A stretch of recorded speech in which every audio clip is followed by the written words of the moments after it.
La Nuorese non è andata oltre uno 0-0 contro la Cinzia Genzano, venuta al Froghieri col chiaro intento di ottenere un punto.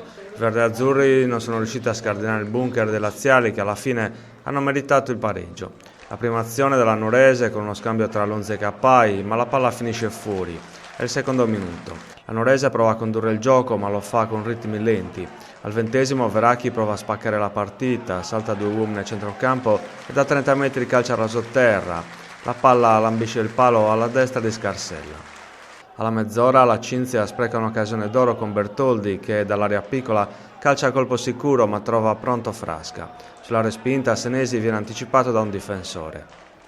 La Nuorese al 39° ci prova con una combinazione tra Nuovo e Alonzi con la palla che finisce di poco alta. Nella ripresa i verdiazzurri cercano di cambiare l'inerzia della sfida. Al quinto ci prova Bianchi ma il portiere para senza difficoltà. La replica dei laziali arriva un minuto dopo con Bertoldi che impegna Frasca.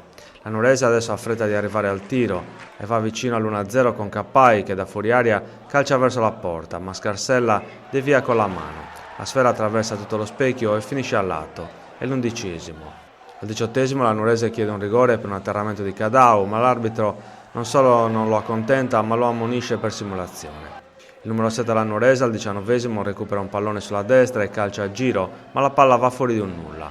Al 34° doppia occasione per la Nuorese, pallonetto di Cadau, ma Scardo la salva sulla linea. Sul colpo di testa successivo di Bianchi respinge in extremis di Ventura.